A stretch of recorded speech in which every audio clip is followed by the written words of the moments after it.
Welcome to special analysis. నేను రమ్మ మండవ. ఈరోజు అనాలిసిస్లో భాగంగా నేను ఒక టైటిల్ పెట్టినాను.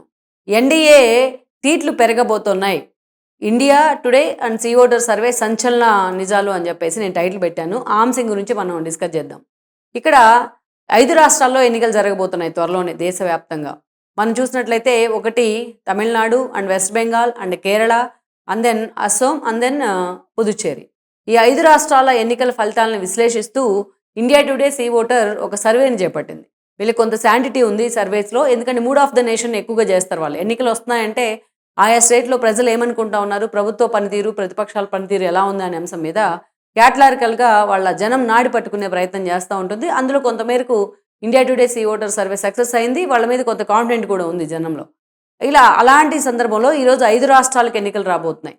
ఆ 5 రాష్ట్రాల ఎన్నికల ఫలితాలు ఎలా ఉండబోతున్నాయనే అంశంతో పాటు ఎస్పెషల్లీ తెలుగు రాష్ట్రాలకు సంబంధించి అక్కడ ప్రభుత్వాలు ప్రతిపక్షాల పనితీరు ఎలా ఉంది అనే అంశం మీద ఈరోజు ఇండియా టుడే సీ ఓటర్ ఒక పోల్ చేసే ప్రయత్నం చేస్తుంది. అక్కడ ట్రాకర్ పోలే అనుకోవాలి, ఎందుకంటే ఎన్నికలకు ఇంకా చాలా ముందే చేశారు కాబట్టి.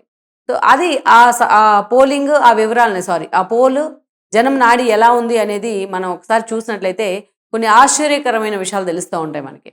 ముఖ్యంగా ఎన్డీఏ సీట్లు పెరగబోతున్నాయని మనం టైటిల్లో పెట్టినట్టు పలు రాష్ట్రాల్లో బీజేపీ కొంత పుంజుకునే ప్రయత్నం చేస్తూ ఉంది అనేది ఈరోజు సీ ఓటర్ సర్వే బయటపెట్టిన అంశం.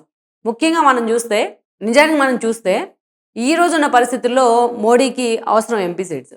ఎందుకంటే గత ఎన్నికల సమయంలో మనం చూసినట్లయితే మోడీ 400 సీట్ని టార్గెట్ పెట్టుకున్నారు. చాలా సీరియస్గా బీజేపీ ఏదైతే ఎన్డీఏ కూటమికి 400 ఎంపీ సీట్స్ రాబోతున్నాయని కూడా ప్రచారం చేసింది. 400 పార్, ఏక్ బార్ 400 పార్ అంటూ కూడా ఆ రోజు ప్రచారం కూడా చేసింది బీజేపీ. అయితే మొన్నటి ఎన్నికల్లో కేవలం 254కి మాత్రమే మోడీ అనుకో పరిమితమయ్యారు. సో అందుకే ఈ రోజున అటు చూస్తే చంద్రబాబు నాయుడు మీద, ఇటు చూస్తే నితీష్ మీద, బీహార్లో నితీష్ మీద వాళ్ళు డిపెండ్ అవ్వాల్సి వచ్చింది ఎన్డీఏ సర్కారు మళ్ళీ గవర్నమెంట్లోకి రావడానికి. అలాంటిది ఈసారి సీ ఓటర్ చెప్పినట్టు ఎన్డీఏ కొంచెం బలం పుంజుకోబోతుందంటే కొన్ని సీట్లు పెరగబోతున్నాయి అనేది కొంత ఎన్డీఏకి కానీ మోడీ అండ్ టీంకి కానీ బూస్టప్ ఇచ్చే అంశమే. ముఖ్యంగా మనం వెస్ట్ బెంగాల్ విషయానికి వస్తే అక్కడ 48 ఉన్నాయి ఏదైతే ఎంపీ సీట్స్ మొత్తం. ఆ ఎంపీ సీట్స్లో ఈరోజు సీ ఓటర్ సర్వే చెప్తున్న ప్రకారం 28 సీట్స్ మమతా బెనర్జీకి రాబోతున్నాయి. అదేవిధంగా చూస్తే ఒక 14 సీట్స్ బీజేపీకి రాబోతున్నాయని ఒక అంచనా వచ్చింది. ఎందుకంటే అక్కడ దీదీ వర్సెస్ మోడీ అన్న ఈక్వేషన్ తెర మీదకి వస్తూ ఉంది. అయితే లోకల్గా సర్ అనే ఇష్యూస్లో బీజేపీ చాలా అగ్రెసివ్గా ముందుకు వెళ్తున్నా సరే, స్థానికంగా ఆమె అమలు పరుస్తున్న కొన్ని సంక్షేమ పథకాలు కానీ, స్థానికంగా ఆమెకున్న హోల్డ్ కానీ రాష్ట్రం మీద అది ఆమెకు ఎడ్జ్ తీసుకొస్తుందని కూడా చెప్తున్నారు. అయితే ఇక్కడ కాంగ్రెస్ కానీ లెఫ్ట్ పార్టీస్ కానీ ఆల్మోస్ట్ సైడ్ అయిపోయినట్టే.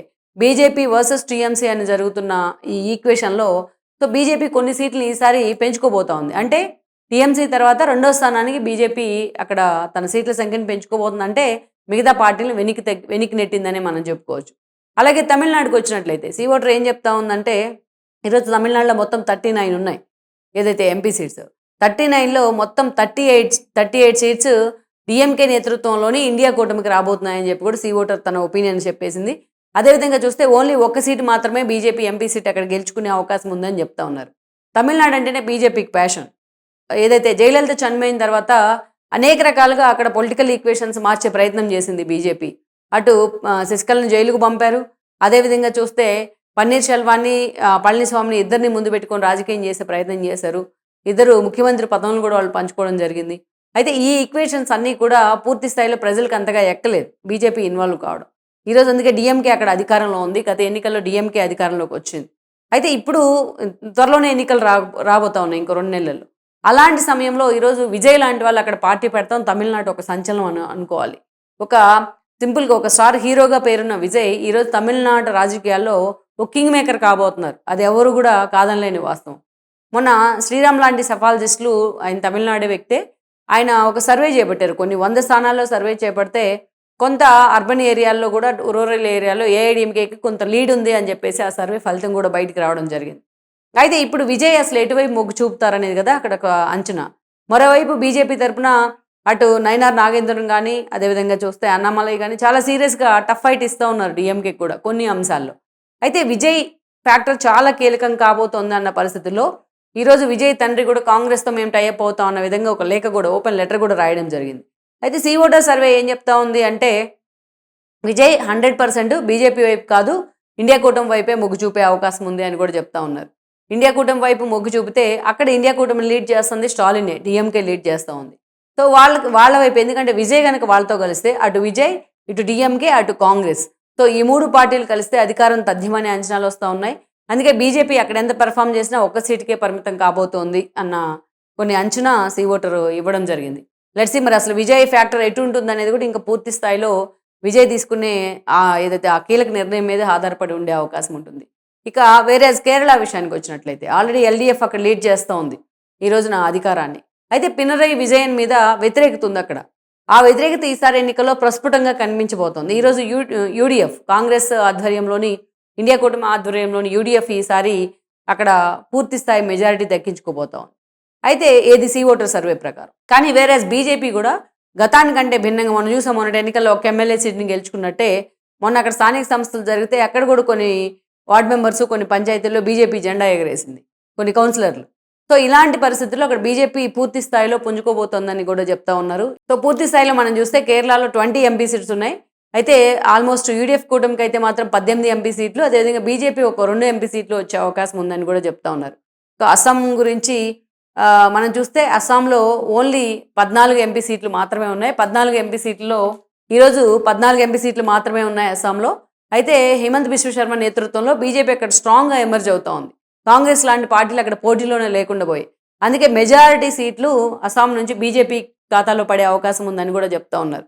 సో ఓవరాల్గా మనం చూస్తే బీజేపీ కొన్ని సీట్లని అటు వెస్ట్ బెంగాల్లో తన గ్రావిటీ పెంచుకోవడం ద్వారా కావచ్చు, కేరళ లాంటి చోట వాస్తవంలోకి కొంచెం గమనించి పార్టీని కోపప్ చేసుకోవడంలో కావచ్చు, ఇలాంటి కారణాలతో ఈరోజు అస్సాం లాంటి చోట కావచ్చు. సో బీజేపీ తన ప్రాబల్యాన్ని పెంచుకుంటా ఉంది అంటే ఎన్డీఏ కూటమికి ఒక యాడ్ ఆన్ ఎసెన్స్గా ఆ ఎంపీ సీట్స్ యాడ్ కాబోతున్నాయి. సో అంటే తద్వారా ఆల్మోస్ట్ ఈ 5 రాష్ట్రాల ఎన్నికలు పూర్తయితే బీజేపీ బలం ఈ రోజున, ఎన్డీఏ బలం ఈ రోజున 352 దాకా వచ్చే అవకాశం ఉంది అని కూడా చెప్తున్నారు బీజేపీ బలం. సో ఓవరాల్గా ఇది ఒక అంచనా మాత్రమే, ఇంకా చాలా ఫ్యాక్టర్స్ ఉన్నాయి. లోకల్ ఈక్వేషన్స్ కూడా ఆ ఎన్నికల్ని మ్యానిపులేట్ చేసే అవకాశం కూడా ఉంటుంది ఆ రిజల్ట్స్ని. అందుకే అటు ఇటుగా కొంచెం మారే అవకాశం ఉంటుంది ఈ నెంబర్ గేమ్ అనేది. సో ఓవరాల్గా చూసినట్లయితే ఈ రోజున అటు మోడీ ఫ్యాక్టర్ కావచ్చు, ఇటు ఏదైతే ఎన్డీఏ ఫ్యాక్టర్తో కావచ్చు, కొన్ని రాష్ట్రాల్లో మాత్రం ఈ ఫ్యాక్టర్ కీలకంగా కీ రోల్ ప్లే చేయబోతూ ఉంది. దాని ఫలితమే అటు ఎన్డీఏ సీట్ల సంఖ్య పెరగడం అని కూడా మనం అనుకోవచ్చు. సో బీజేపీ కూడా ఇండివిజువల్గా ఏదో 350 దాకా గెయిన్ చేయగలదు అనే అంచనా కూడా దీంట్లో భాగమే అని మనం అనుకోవచ్చు. లెట్స్ సీ మరి. మొత్తానికైతే కాంగ్రెస్ ఇంకా 1-2 చోట్ల తప్ప, ఎస్పెషల్లీ తమిళనాడు లాంటి చోట తప్ప, అది కూడా విజయ్ లాంటి ఈక్వేషన్ ఎటువైపు ఉంటుందో తెలిసిన తర్వాత మాత్రమే మనకి ఇంకా పూర్తి స్థాయిలో క్లారిటీ వచ్చే అవకాశం ఉంటుంది. మొత్తానికైతే మోడీ తన ప్రభావాన్ని మరోసారి నిలబెట్టుకోబోతున్నారు ఈ ఎన్నికల తర్వాత అనేది మనం ఈ ఇండియా టుడేస్ ఈ ఓటర్ సర్వేతోని చాలా క్లారిటీగా చెప్పే ప్రయత్నం చేయొచ్చు. Please share, like and subscribe R24 Telugu YouTube channel.